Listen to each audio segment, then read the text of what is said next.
Welcome to the Big Movement Podcast. If you're ready to create results and make huge strides in your business, finances, personal development, and health, then you're in the right place. Pushing past excuses and powering through procrastination can be a challenge alone. Here, you'll get the support, tools, and knowledge you need to get to the level you desire in your business and life. Let's get started with your host, Byron Ingram. And welcome to another episode of the Big Movement Podcast. Today we have a special guest. We have Tanya Patxot, who is an intuitive branding strategist who helps entrepreneurs get clear and focused on the path they're embarking on so they can be successful in business and ultimately have the brand that they deserve that truly represents themselves in business. So let's give a warm welcome to Tanya. So Tanya, welcome. Thank you. Oh, you're welcome. So tell us a little bit about yourself, as you have a fascinating background. Where should I start? I mean, that's a loaded question, isn't it? Well, I think every question is slightly loaded in a way. Okay, a little bit about myself. I am married. I have 3 children, and 4, including my little pit bull. If you want to add him in, I absolutely adore him. We've done a lot of animal rescues and things like that, so love that. Like to travel, but I really like to be home. Nothing is like better than home, although I do get that itch to kind of explore. And as long as I'm with my family, because I'm an introvert, so as long as I'm with my family, traveling is usually always fun for me. I'm in the middle of completing my doctorate and authoring books and just living my life, doing what I absolutely love to do. So, just helping people manifest that destiny that they're wired to manifest. So, there's a little bit about me. I've been in business for over 15 years on and offline. So I have that understanding of that two-headed beast, how you can be on and offline and all the craziness that could happen with there. So just a little bit, 10-second intro of who I am. There you go. Oh, very nice. And it's interesting you have all that balance there. I use the term balance loosely, just because, typically if you're creating balance, you're going to be sacrificing something. So I don't really like to say, oh, you should seek for balance. Like, no, that means you're giving up something, versus go for abundance everywhere. Much right. easier. I don't actually believe in balance. So. Right. The only time you should be in balance is, let's say, you're walking on a tightrope. Balance is important. You're trying to walk in a straight line without falling over. Balance is important. But in other areas, not so much. Exactly. It's all about the context using. So when you're looking at your business, well, for starters, why did you go into business for yourself? So many people, when they think about it, some they want it because they want to be their own boss. Other people like, oh my gosh, I can't stand working for other people. And so they do it. Or others, they need more flexibility in their days, so they go and do it themselves. What was your inspiration for going to business yourself? For me, there was that twofold. One, I remember when I was a little girl playing with my Barbie dolls and believing that I was going to be an entrepreneur. I didn't quite know the full vastness of it. I knew that a little bit down in my legacy, my lineage, generationally, that I had individuals in my family that pursued business. My mom and my father were actually military. And so I did understand a slight portion of it, but I just felt it. I always played with my Barbies. I always kind of went down that road and explored it. The only thing, though, is just through life and the transition of life and how you're taught as a young child, that really it's get your degree, education, finish school, that type of thing, and go ahead and have that white picket fence with that house and have, that husband that, has that big corporate job. And for some, it was, go get that job. And for others, and especially me as well, is always, you're a better mother if you stay at home with your children and don't do anything and put all of your dreams on hold until they get older. And so that was kind of where my philosophy went from. And although I did see my mom in the military and I did see my mom, working contracts and things like that, in the back end, my grandmother was always at home with the kids and just a lot of things that I saw that I also wanted. But I didn't want to give up my dreams either. So I started kind of dabbling in it. And I guess roughly around 2004, maybe, I think it was, maybe three, just dabbling in certain things, even more so than I was prior to. And then my high school sweetheart and I, we had gotten married. He had gotten in a hit and run motorcycle accident. And at that point, corporate America, I had gotten my degrees. I had been in that journey. And I finally said, enough is enough. Life is absolutely too short. And I said, I'm just going to go full force. And I quit everything and went full force, took care of my kids and my home, and just as a single mom started pursuing business. Wow.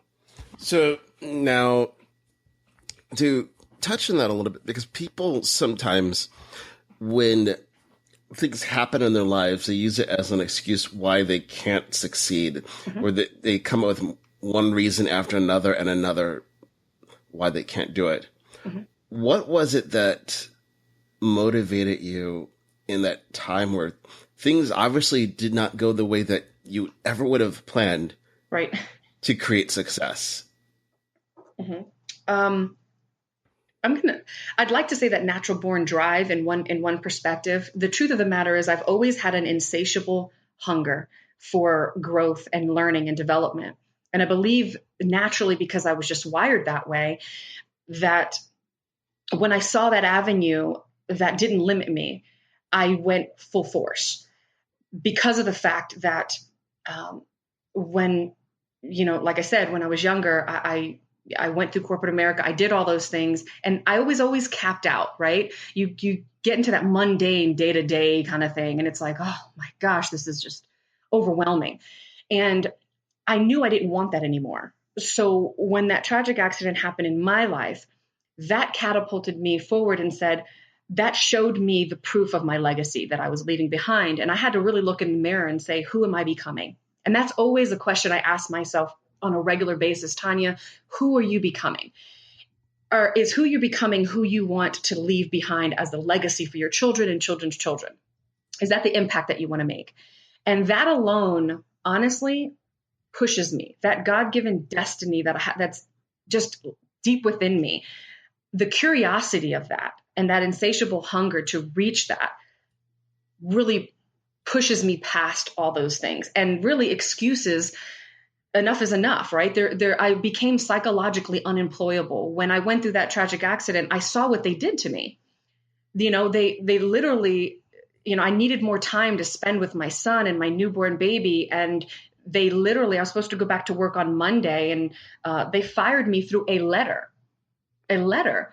I was supposed to go to work Monday, and on Friday I received a letter. And when I realized I was just a number, I just thought to myself, okay. And then when I also thought about it, the statistics of how many times individuals told me that I should just stay home and be with my kids and pursue my dreams when I was, when my kids were 18 and out of the house. And I'm like, there's a way that you can do both. And I knew that there were other women like that, other parents like that.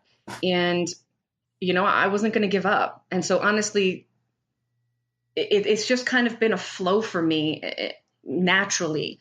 And then just accidents and things that have happened in my life and tragedies and just day-to-day things, I just realized that I would rather struggle ups and downs and go through the process of being an entrepreneur and running a business, but knowing that I'm impacting individuals, than going through that mundane life.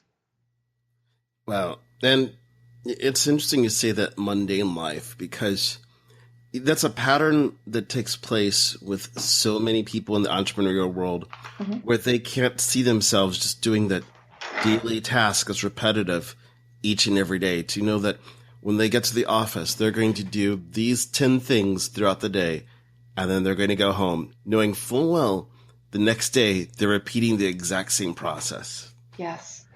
And then on top of it, knowing that someone else is going to dictate the level of success that they can have. No matter how hard you work, it's going to be what someone else thinks, like, well, I think you're doing great at your job. You're going to stay there. Or someone thinks, this person can be a threat to my job. Yes. I must squash them. Actually, I had that situation happen to me. Really? Where I was I was very experienced. I was growing. And I mean, I was just crushing it. And because obviously I had that entrepreneurial mindset, right? So when I came in, I ran things. Like, I'm like, oh, change this, do this. This is not going to work. This is your issue. Because I'm a strategist. Right. And I would start getting things flowing. And one of my bosses, she was in human resources. I threatened her because of that. So she went back and tried to find something and just, to try to figure it out, and I ended up getting released from my job because I was a threat to her. And the boss that was over me said, I'm sorry, but you're a threat to her. And she still released me. She's like, her seniority, I have to take her. And I just looked at her like, excuse me? And so that's what I was talking about. Like the question that you asked me before, all those little moments, I had to ask myself one question. Is the pain of where I'm at outweighing the pain necessary to change? Right. And when it said yes, then I knew that there was no turning back. Right. And that's so critical you state that, because in that entrepreneurial journey, there's always going to be ups and downs. You're going to have those moments like, yes, this is amazing. And you're going to have those moments you're thinking to yourself, your face is buried in your hands like, oh my gosh, what was I thinking? Yes. But it's still forward progress, because if you didn't have any of those moments, then you're doing something wrong, because it means you're not putting yourself out there to take those risks that are necessary to grow your business. Oh my gosh, absolutely. Oh my God, I look back and I start to take joy and delight in my trials and tribulations. And I know people are like, Tanya, you're absolutely crazy for saying that. But do you know how much I've grown because of that? And how many more people I have been able to help get out of situations? And it's really excelled my strategic abilities in life because I went through the process. And so now, instead of kicking against the goat and going through it, my first thing is I stop and I say, Tanya, what can you learn in this process? What do you need to take out of this process so you do not have to experience this again? Right. And that's the key, is acknowledging and being present. Everybody always wants the money and success and all these things, but they forget the development that they have to go through in order to be able to obtain that success. Right, exactly. I think the great way of summarizing that concept is it's the lottery mentality. That people will simply, they just want to have it one day. Yes, I got the numbers. I'm rich. And they have it. But then you have to look at the other side of the lottery coin. How many of the people that have won the big jackpots are bankrupt in just a few short years? Because they didn't go through that growth process. They didn't understand the power of money, how to have that financial education to leverage it. It's the same thing in business. You can't just suddenly have that success day one. It's that journey. You think of an iceberg, how much of it is underneath that people don't think about. That overnight success, like, oh my gosh, they came on the scene overnight. No, they've been busting their tail off for the past 5 years, and you're just now seeing it. Oh my gosh, can I put an actual spin on this one? Oh, sure, definitely. So I look at it, I love that analogy that you have. And this is the key. The key for me is I realized I had to ask myself, okay, Tanya, why exactly are you not wanting to go through the process, or what was really stopping you from this? And what I realized in a lot of individuals, they want validation. They just want to make the money. The money is proof. Okay. Usually your success is yielded by income, and the income validates the validity of your calling and your destiny.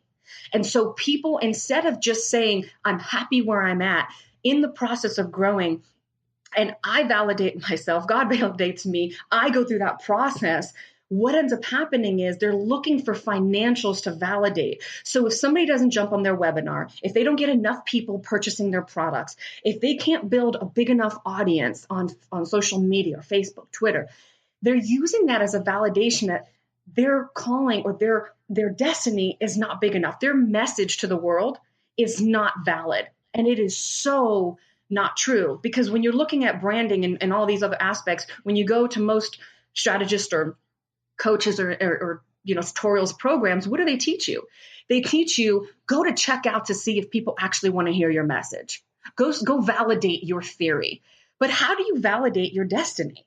Right. You know what? There is somebody out there. You just have to know how to articulate it in a way and present it in a way that you're already wired, as opposed to trying to figure out how others are wired and copying them, thinking, okay, they do podcasts, so I'm going to do podcasts. Maybe that's not according to your personality type or how you're wired. So just to bring a little spin to that, through my journey, I found out that when people can learn validation within themselves and not the financials and that kind of success, they actually grow faster and make more money. Right. Right. Oh, definitely. It's one of those things that changes out there. What I tell people is, if you stop focusing in on the money and focusing on two things, the number of people you want to impact and the experiences you want to have, the money falls in line. Because when you start chasing money, you can end up doing the wrong things, because you'll see something that's popular, like, ooh, this is the biggest craze. I've got to do this just like everybody else. But that's not in alignment with who you are. If someone, let's say, is the quiet introvert, for them to go and, let's say, speak in front of a large audience, you might as well subject them to human torture. Exactly. That can be the most painful thing in the world for them to do. But they want to do this. Like, I've got to do this because that's what everybody's doing. Exactly. Why? That you have to do what you're strong at. And then here's another thing. It's a couple of interviews ago, I was talking with someone who's a digital nomad. So while the person's growing their business, to increase their standard of living is living in a different country. So they have all the modern conveniences of living in most of your major cities in the US, but at a fraction of the cost. So they figured how they can adjust their life to be able to have the things they want while they're growing it. So there's not this conceived notion you have to do things this one way. It's like you have the one Bible that's the ultimate recipe guidebook for success as an entrepreneur. Yeah. Step 1, add water or whatever it's going to be to do this. No, there's 7 billion plus people on the planet, which means there's 7 plus billion ways to actually get there. Exactly. I totally agree. And that's why so that's kind of explains my I hate to say title, but whatever you want to call me, intuitive branding strategist, because I believe in intuition. I believe in following that gut. I believe in following your personality type wholeheartedly. I despise with every part of me the cookie cutter mentality. And I do not want to teach anyone that as a student of mine ever, or promote one strategy or one way, because how I build is not how you're going to build. I'm created a certain way to build this way. You're not going to create that way. So I'm an introvert, but I've also been trained in so many ways to be able to go and speak on stage to thousands. And I've done those things, but I've done it knowing my strengths and knowing how I was trained in that ability to do that. But I still have to go to a quiet room after I speak, or go to an event, or if I go to a massive event for learning in a big conference environment. Most people are eating lunch together. I go get my lunch or whatever, and I go to my room because I need to decompress, or I literally will explode because I'm an introvert. So I know how I function. And that is why I push so hard the intuition. And I promise you, 9 times out of 10, or 9.999 out of 10, I meet with people and we do like a detox session. And I don't believe that you can teach somebody until you help them detox. So get rid of some of the old junk that they have. And every time I talk to them, hands down, they're doing something that somebody said to do, and that is not according to how they're wired. And that's why they're not succeeding. Right, exactly. You have to do what's natural. Like for me, I get energized being around people. If I'm not around people for too long, I start going nuts. Like, okay, I need to talk to people, it's insane. So even though I work from home all the time, after a certain amount, like I'm going to Starbucks or someplace to be around others, because then my energy level goes like, there's people around. Yes. Yes. The quickest way for me to see the energy just decline is just leave me alone with no one around for a while. You'll see me just like lethargic, like, okay, this is kind of boring. I need people. But then it's energizing to me. So everybody has something that's different that propels them forward. But you have to understand what your particular personality is in order for it to work. Because the things that will work for you would be something like really? Like decompress and eat after lunch by yourself? Oh my gosh, I'd go nuts. Like, no, I'm thrilled. I'm pumped. I want to go talk to more people. Because I've done that. But right. But and my brain is going so much because I'm a visionary and because I'm a strategist, and I'm my personality type is a creative before anything else. And so because of that, I need time to decompress and to really put into place what I've learned, because my mind is already going on strategy. Yeah. And some people need conversation for that. So the more they have conversation, the more they get revelation. And while I can do that to a certain extent, that's usually not the forefront of how I would learn. I like to download, process, make sense of things. Right. And that is so key that you mention it, because people, when they're going to business for themselves, need to take that moment to understand what exactly is their personality type, instead of just thinking of, oh, well, I've always been this way. Because if you think about it, some people with their personality, or what they perceive it to be, is what's been imprinted upon them. They've never taken the time to discover who they truly are. And when you do that, it changes the entire outcome. Because if someone, let's say, for example, say the inside, they're an extreme extrovert, they're that creative, just think about something along those lines. But let's say their parents were extreme introverts, very shy, quiet people. So they had this imprint on there. Then one day it was like a light bulb went off, like, hey, you like talking to people. And now there's that struggle, like, but I'm like them, but I'm like me. How have you seen a lot of that with entrepreneurs you've been working with, where they're trying to discover their true identity? Absolutely. And that's where it's really nice to talk those things out, because, for instance, over the years, my husband, as crazy as it sounds, my husband is definitely an introvert, but he has he has the ability to communicate, and he wants to be with one-on-one with people. Okay. So I could go weeks without being one-on-one. As long as I have my family, I'm good. Him, on the other hand, he wants to go out and at least have lunch with somebody or something like that. Well, if you look at it, his mom is very extrovert. Okay. She's always out there, always doing something. And so what ends up happening is we begin to have a little bit of an imprint of our parents or mentors or husbands, wives, things like that. Children even can make an impact. And that's the beauty of it. And so that's why I've been able to train myself in so many areas to be able to speak out in public and to do videos and to do live streams without any issues, like any podcast, anything. I never have a script. I just flow. But why is that? Because one, I'm an expert in my craft. And what makes me an expert in my craft is not knowing something, but the practice of it every day. That's what makes me the expert.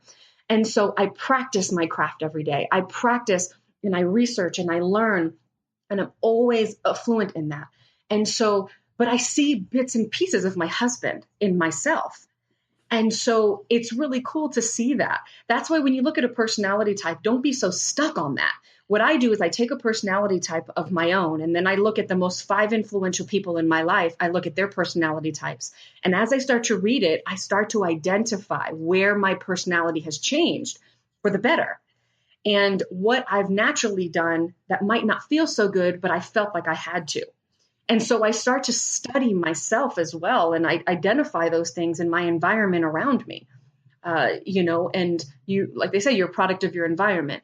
And so I've seen that a lot, but some people grab a hold of that personality so hardcore and they don't let it go, that they don't allow their natural intuitions and growth that they've had over the years shine through either. So there's not a balance to it, but there is a process to it in anything that you do. And so don't just look at your own personality type, look at the other ones around you as well. Right. And that's so critical. You have to look at the people that you're surrounded by, because it goes back to that expression, you are the sum of the 5 people you spend the most time around. And you think about how many people, they don't choose carefully the people they're wanting to be around. Think about the entrepreneurs who are struggling. And it sounds crass to say, but the people they spend the most time around outside of their family, because, well, they're your family, but they might not be surrounding themselves with people who are go-getters, the successful ones. You think about the people who they're living in, kind of just imagine little air quotes, the glory days, like, oh, do you remember that one time way back when? The people like that, they're not with the visionaries that people are moving forward. So they find themselves looking in the wrong direction and trying to grow their business. Absolutely. Absolutely. And you know what? And I'll add into that the truth is my husband and I have, when we got married, we had one thing in mind. He wasn't for business. I was. Now he's all about business, and he's retired and all that good stuff, and operating business with me, which has been a blessing in itself. But I knew what it was like to go through where your spouse wasn't supportive, not of my dreams, but of how I was going about it. That's what was really the issue. And so what I also had to realize was, where's the self-development between my husband and I? If he's the sum of the people that I hang around the most. Right. So I had to also start that journey with him to self-develop, where, hey, honey, you want to read a book together? Or, hey, honey, let's, do a study together. Let's strive and always be better. And so these are things that was around as well. And I even do it with my mother, my sisters, and I don't care who you are. I take a look at who you're becoming as well. And there's that time that, certain family members, my brother, things like that, weren't developing. While I spent time with them, I was very careful as how long I spent with them. And I was very careful on what I spoke to them about. So I wouldn't speak to them about certain business things and stuff like that, because they were going to come back with a negative response. So I didn't personally try to put my beliefs on them. Does that make sense? I just met them where they were at that point, because Right. they were, and I enjoyed and nourished the relationship that we had at that point. What could we, if we love to cook together, well, then let's do more cooking together. You know what I mean? Let's talk about recipes and things like that, and start getting them dreaming. So instead of trying to convince people, I let my life speak for them. Let that really be that model for them. And now, 15 years later, my mother's an entrepreneur. My mother's an entrepreneur. My mother-in-law wants to start owning her own business as well, and kind of retire and step into that mode. My brother, he's a New York Fire Department firefighter. And he now is starting to get into cooking, and he wants to set up a retirement plan that when he's done with that, because he also loves to be a firefighter, he's starting to do cooking classes, and he wants to be a chef. And now I'm starting to see it unfold all around me. But it was the love and compassion that I had, and the excitement that I was able to bring in those people. So I would just not want anybody who's listening, obviously, I don't want you to be discouraged, because your natural thought might be, well, I don't have a lot of encouraging people around me. Yeah, right. But you can start to change that by living that life. Right. And it's so critical that you state that, because you have the people who are open, and that's a key aspect, that they want to have those experiences and they want to change. And, you could see that in those around you. Mm-hmm. Versus, you look at some people out there where they're adamantly against that personal growth, where, I've seen people where they are the person they're with at a time, they'll go to a seminar, mm-hmm. and there's that argument, like, why are you going to these things? Why are you drinking the Kool-Aid? Blah, blah, blah, blah. Now, granted, in some cases, that person ends up jumping aboard the personal growth bandwagon, and they're happily, oh my gosh, I was so wrong. But then you have others, the thing that gets in the way can be ego. Mm-hmm. That they don't want to grow. Like, why do I need to grow? I've learned everything I need to do to achieve the things I want. Mm-hmm. And then they stop there. I think a lot of that has to do too with is the fact that and I'm sure you can attest to this, and anybody listening right now, that the truth is, when you go to these events and you go to a lot of these places, they're so built on hype that you actually don't change. So you're in the presence and you're Right. excited. But when you go home, the people around you don't see the actual change. You don't take Right. a big thing and make it bite-sized. A lot Right. of that has to do too with what we were speaking about earlier, right? You're going to a webinar convention or a webinar training and you don't even want to do webinars. You're not even good at it. You don't, that's not even your way. You need to be doing something totally different, right? But yet you're going to do something because the world or the media or whatever tells you to go do it the way they did it, as opposed to listening to your natural instinctive abilities to be able to start venturing off into some things that you feel that you would want to do. And Right. so I'm not talking about fear or anything like that, saying, you know what, I don't want to do this because it's too much hard work. I'm not talking about that. So let's put aside excuses and laziness. I'm talking about legitimately, you just are not wired to do webinars. It's just, Right. you don't get results. You've tried it. You just, it's not this, I did one webinar. It's like you've done multiple ones, right? Or you're just not happy when you do them. You don't like it, the feel of it. So it's like you can't sell, you can't do anything because you're not really bringing out that natural ability within yourself and you're not happy. So you go into this class, spend thousands of dollars, and nothing's changing because you were in a presence and you're like, yeah, I'm going to do it. Oh yeah, this is going to be sweet. And then you go to try to implement, but because you don't like it and it's not your natural instinctive ability to do stuff like that, then guess what? You never actually show the change. And so many people are jumping round and round to get that new hyped energy wire from event to event, whether network marketing or just in general business. And they never actually change. That's the reason why so many in our surroundings don't believe in us, or not Right. necessarily believe in us, but the process that we're going through, because we're not showing them anything different. Right. And the key to it, when you look at the people who are going from seminar to seminar or webinar to webinar, they're in search for that silver bullet. Like, Yes. this one thing is going to solve all my problems. Yeah. But like, okay, so you're looking for the fountain of youth, the Holy Grail, and a couple other things rolled in one. Yeah. Awesome. Let me know when you find that. Yeah, But me too. the reality is that where people have to begin is with one thing. They have to look at it, because when you go to a seminar, there's so much information. You think about, let's say, some of the marketing seminars out there where they have breakout session after session, like, oh, learn how to live stream for your business. Oh, learn how to master Twitter and right on down the line. Mm-hmm. And then someone wants to implement it all. Then they're like, well, I'm stuck. I can't figure this out. Or people take an online course. Here's the 1,001 things to do to build your business and kick butt doing it. Yeah. Well, great. But the reality is that people need to do one thing. What's that one thing that's comfortable to them to get their message out there, and start with that, master it, and then do the next and the next. Because ultimately, we end up in that world where there's so many things you have to do, but you have to take it on one at a time. But if it's a new skill, if you've never, let's say, written a blog post before, Mm-hmm. well, you probably should understand writing it before you try to figure out blogging, because Right. you're writing. It's the little tiny things that you have to do in order. Like if someone wants to transform their life, like you think about some of the motivational seminars that are out there, Mm-hmm. and someone thinks like, well, I need to lose weight to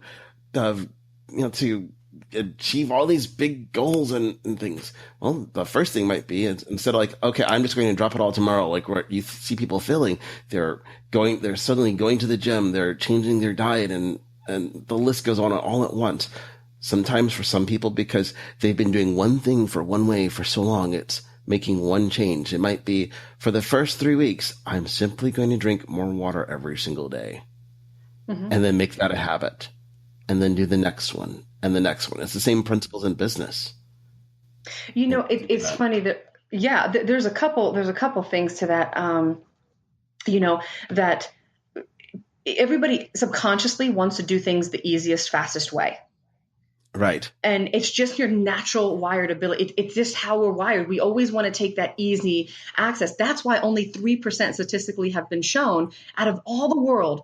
3% actually start to follow their dreams.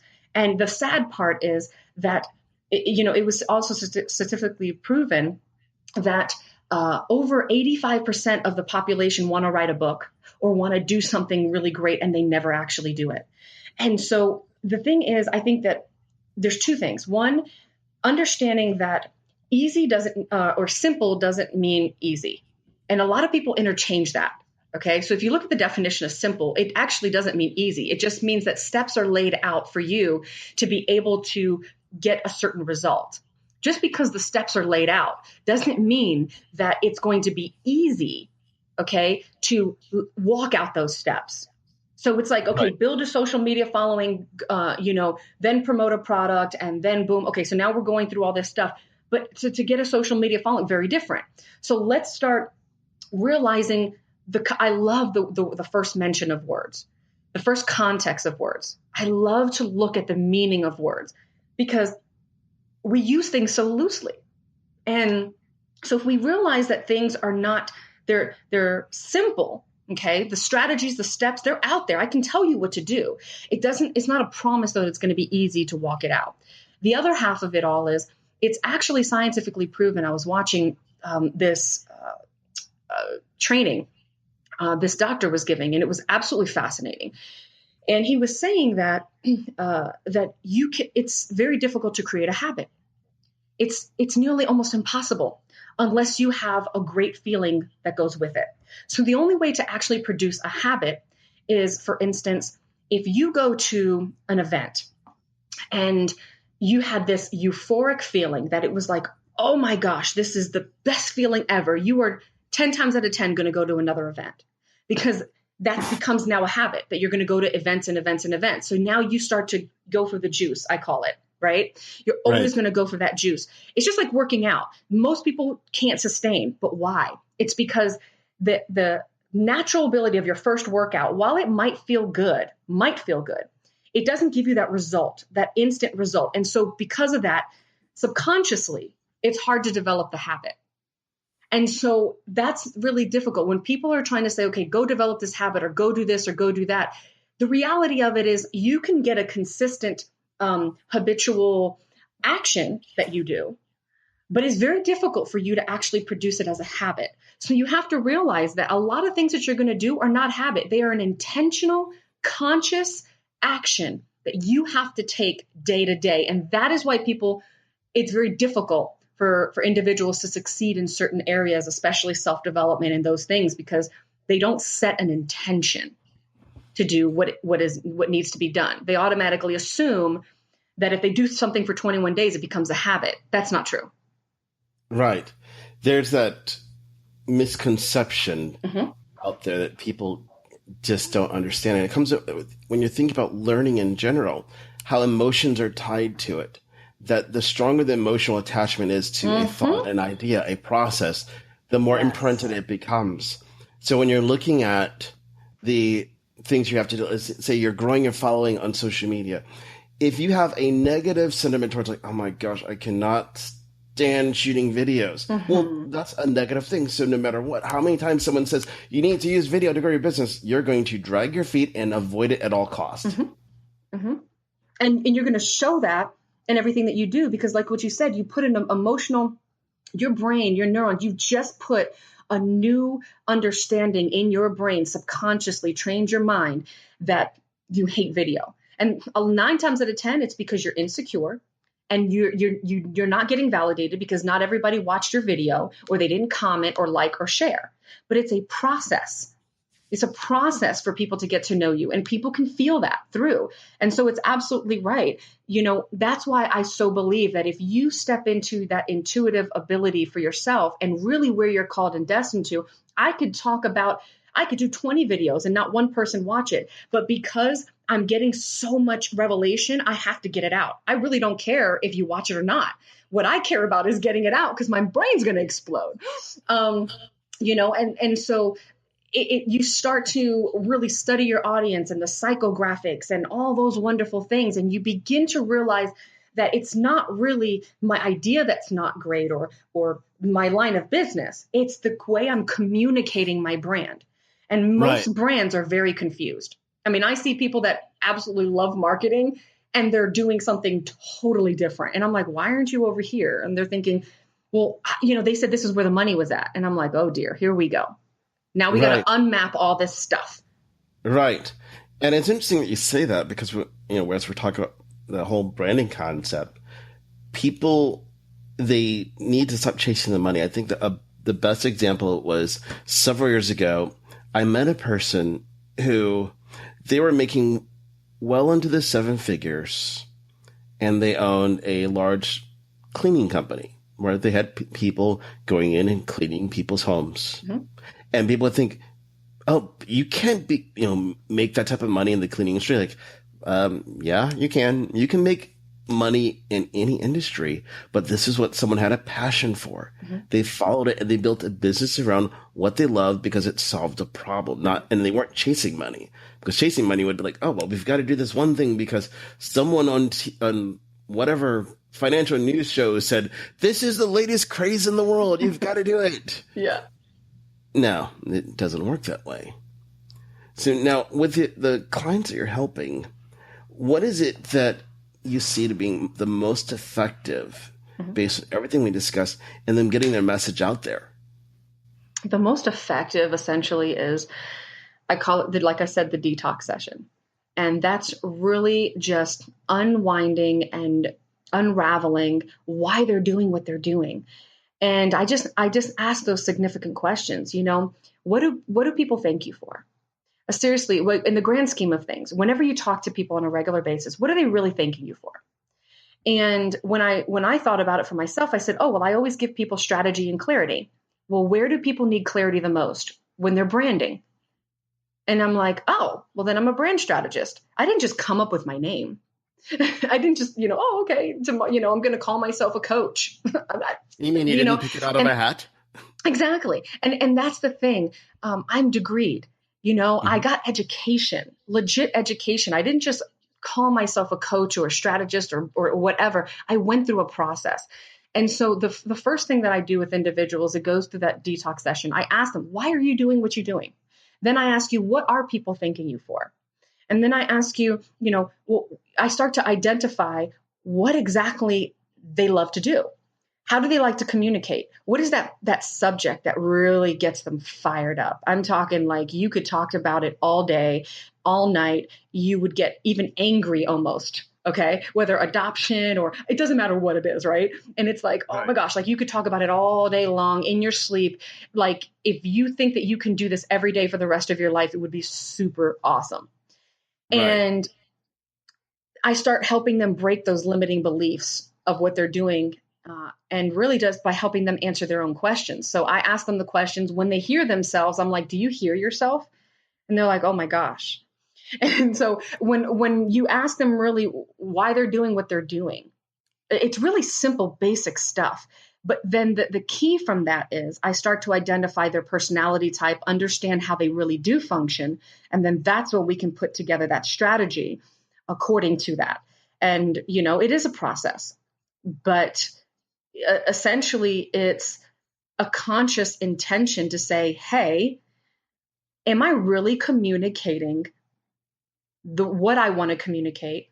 Am I really making the change that I want to make in the world? And I always have people start from the end. You always start at the end. What is the great vision that you have? Like if you could help do one thing, what would it be? Like really, what would it be? And then we start kind of going backwards and setting up the plan from there. And I'll be honest with you, majority of people are not where they need to be. They're not communicating their brand appropriately. I've had people, just a short story where a gentleman came up to me and I'm, what are you doing? Oh my gosh, I just love helping people lose weight and blah, blah, blah, blah. And as I talked to him, then I went down, I said, hey, what do you really love? And he started talking about like, psychographics and marketing and all these other in-depth things. And I start laughing because I'm like, wait, you love this, but you're teaching people how to lose weight. How did that work out? He's like, well, I had a really great experience. And this is what I find out. Experience and skill set is what majority of people build their business on. Right. And so he went and he said, I lost a whole lot of weight and it was off of this one product. And so then I wanted to help a lot of other people do it. I was like, yeah, but that's not your passion. Like, you don't really want to do that. You're just, so now he's like, yeah, you know what? It really isn't as exciting. I'm like, oh, so when you tried to sell me in a Facebook chat, you were really excited about it. You loved it. But in all actuality, that wasn't really what you wanted to do. Let's get down to the core of what you really wanted to do. And so that's what I find all the time. They take an experience, they take what somebody else says is going to make them money, and then that's what they go on. I have honestly not met one person. Actually, I'm going to say it really is maybe one or two people that actually had it together and they understood, but they just didn't know how to communicate the brand. Right. And that's not good off of 15 years of experience coaching and strategizing and bringing people into that plan. It's kind of sad. Right. Well, if you think about it, it's also a byproduct of the society that we live in. Think about from an early age, someone's not necessarily asking a person growing up, what is it that you love doing? It sometimes like, well, here's what you're good at right now. So you should take these classes here, where there's not that concise going down a path that makes the most sense. You think about when kids are being sent off to go to college, that they're picking a degree based on like, well, your parents were this, so you must be that. But they might hate it regardless. But they keep the cycle going generation after generation. You realize that you have a family full of miserable doctors because they didn't want to disappoint someone. That is too funny. And you know what I've noticed that society does teach you that. It's like, oh, figure out what you want to be in college. So go ahead and spend thousands upon thousands of dollars trying to figure out and change degree plans. And I'm like, okay. Right. All right, then. So, I started doing it. My son, he loves video games. And then I started trying to find out, okay, what else does he like about them? He wants to actually build systems and the strategies behind it and do security and online networking and things like that and building those systems. So what did I do? I'm helping him. I got him a computer. He's doing his things. And even at 15 years old, he's stepping into it. I went and I checked out classes that he can take at the different, YMCAs or anything like that. A lot of they have extracurricular things, even in his college, in his school. And now he's starting to build gaming apps and starting to identify how to do that and really test it out now to see if that's what he would want to do. Right. And that in itself is extremely powerful because you're diving into those two things. One, it's that you figure out what is it that he loves, that overarching thing, but then looking at what are the problems, the issues that are being faced surrounding that, because it doesn't matter how passionate we are about something in business. If it's not solving a problem, then it's not really a business. It's like, I love watching the movies, but that's not going to help me that much. Exactly. I totally agree with that. It's the problem solving aspect of it all. But I also look at my son and I say, okay, what is his personality? Who is he? Is he a teacher? Does he like detail? Does he like debating? And that's all things that he loves to do. So then I start to identify those things and I guide him in the right direction. And I say, okay, honey, this is where you probably need to go in this direction because you really like this. And it's amazing what you see. Right, exactly. There's so much potential that's out there. It's just a matter of changing the course that people are going on so they understand what their brand should be. Because at the end of the day, your brand should be about, it's who you are currently, but ultimately who you're becoming, because we're all in that journey of life. And if it's something that's just stagnant, well, what's the point of doing that? Well, it's funny when you think about a brand, like I said, I love definitions. So I look at the original context of a brand, and a brand is, what they used back in the days to brand or even now they still do it, like cows and animals and things like that, to be able to brand them to their owners or brand them to whatever they, and it's this iron thing that they place in the fire, right? And then they brand it on your skin. A brand, like, you're branded in so many different ways. You can brand yourself with tattoos, so many different things. And so when you're looking at your brand, so many people are stamping this mark on them of who they want to be and who they're promoting themselves to be. At the same time, my question is that what you really want? And they find out that they've branded themselves with the expectations of parents or expectations of life, society, what's successful, what the world deems, and all these other things. And I think about all these other inventors, right? These painters, these artists. What if they said, I'm too afraid, I'm not going to go do this, I'm not going to go do that? We wouldn't have cars, airplanes, lights, peanut butter. Look at all the things that individuals said, I am going to brand myself with what I feel is that call. And like you said, it is a process, but it starts off, right? Because I started off in photography. Okay. Actually, I started off in like MLM and all this other stuff as a financial advisor. And then I went off into photography. For over 10 years, I went into magazines, everything. But guess why I did it? I branded myself because when my husband died, I didn't have enough photography and memorabilia of our journey together. And I wanted to change the world. I wanted to show people the value of taking family pictures and showing that it's a beautiful thing and investing the high quality in that, because that's all that they have sometimes at the end are those pictures that can take them back to that moment. And that was me. But in that journey, I learned something else. I learned that I really just want to launch people into their destiny. And that's really where it is, and get them the clarity to be able to do that and stop this cookie cutter that is really in our society right now in entrepreneurship. And it totally shifted. But imagine if I didn't jump into just something that I liked in the beginning. Right, exactly.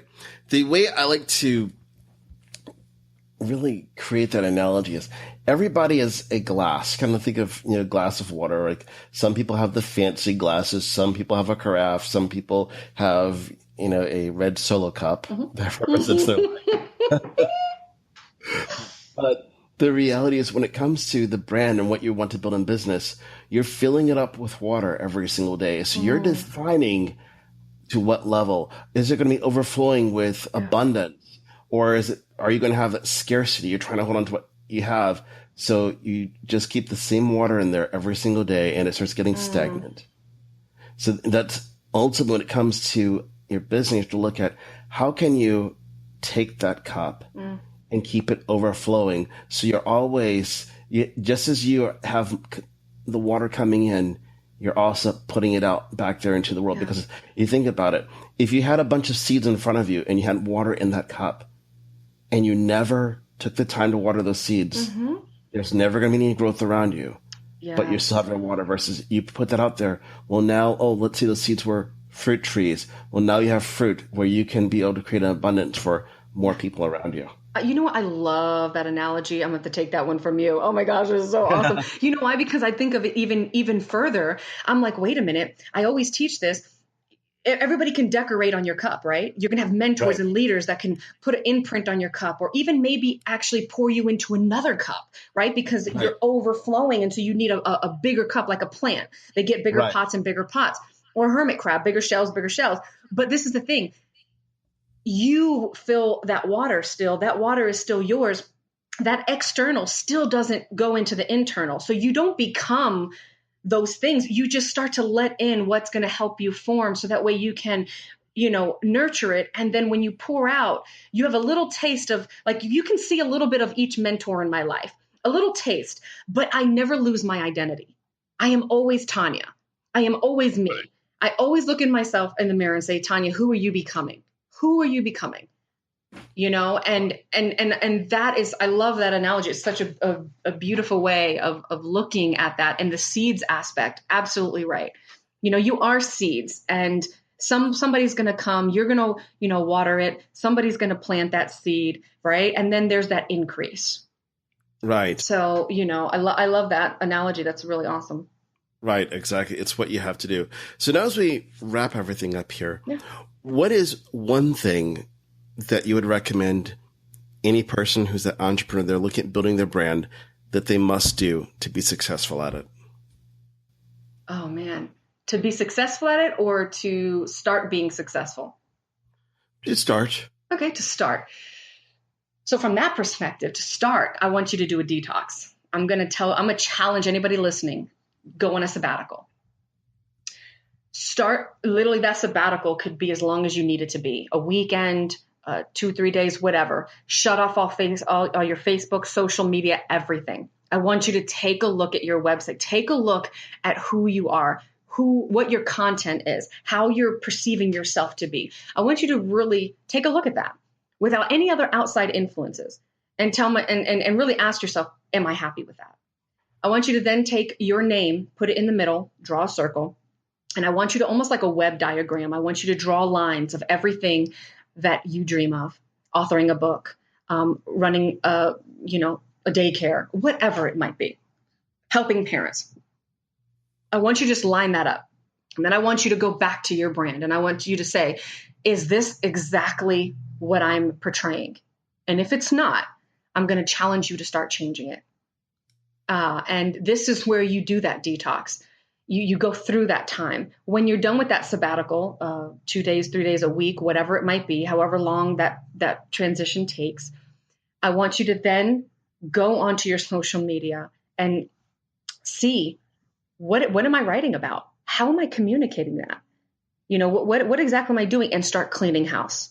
Literally start cleaning house and stop playing business, because, the truth of the matter is, when you're looking at anything other than your own authenticity of how you're created and how you're wired to be, what you're doing is dangerously, deceptively putting up a front, because you're giving somebody this convincing facade that you are this person. But when they finally meet you, you're really not that person. And you can tell, hands down, that something is not a passion of yours, a hunger, a desire, an end result. And so, if you're not authentic, if you're not, authentic, right, then you're essentially deceptive.